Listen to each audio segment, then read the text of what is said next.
Investir en bourse ne s'improvise pas. Café de la Bourse a élaboré une méthode complète qui vous aidera à définir votre style et votre univers d'investissement puis à mettre en œuvre une analyse financière et technique du marché et des entreprises. Quel investisseur êtes-vous? Avant de choisir les titres à intégrer dans votre portefeuille boursier, vous devez impérativement définir vos objectifs. Quel est mon horizon d'investissement? L'investissement en actions s'entend sur une période de 3 ans minimum, voire 5 ans. Si vous pensez avoir besoin de la somme consacrée à vos investissements au cours de cette période, mieux vaut envisager une autre forme de placement. Quel est mon degré d'aversion au risque? Si vous êtes angoissé à la moindre baisse de cours, là encore, l'investissement en actions peut ne pas vous être destiné. Si vous acceptez des mouvements mesurés à court terme, vous pouvez l'envisager et aménager votre investissement par des systèmes de stop-loss ou de sauvegarde de vos gains. Quel objectif de rendement espérer? Sur longue période, la classe d'actifs la plus performante est celle des actions.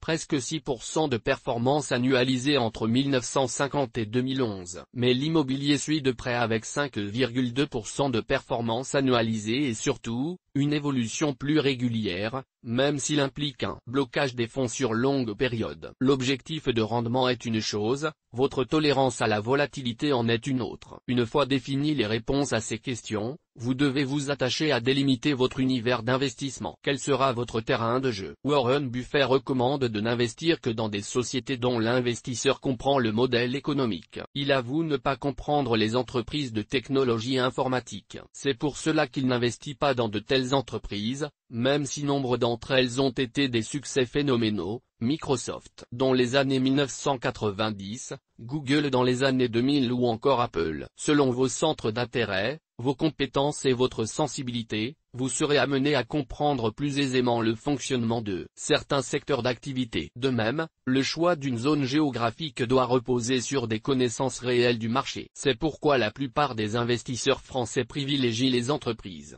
françaises. Il est néanmoins concevable de s'intéresser à des marchés voisins de la zone euro, aux marchés américains ou autres, dans la mesure où les informations macroéconomiques sont facilement consultables grâce aux médias et autres organismes économiques, de même que celles concernant les entreprises elles-mêmes. L'important est, encore une fois, de comprendre le fonctionnement d'un secteur, lien avec l'économie, degré de dépendance aux différentes variables économiques, croissance, inflation, exportation ou autres, et le modèle économique de l'entreprise. Précisément, les caractéristiques intrinsèques d'une société peuvent faire de celle-ci une valeur cyclique ou, au contraire défensive. Les cours de bourse de ces deux catégories ont tendance à évoluer différemment selon le contexte économique, les premières suivant plus rapidement le mouvement, mais s'essoufflant aussi plus vite. Dans la mesure où il est difficile d'anticiper précisément les phases dont les unes ou les autres vont bénéficier, autant ne pas choisir un bien trop marqué en la matière. Naturellement, vous devez aussi savoir si vous souhaitez privilégier les grandes capitalisations, réputées plus stables et plus solides,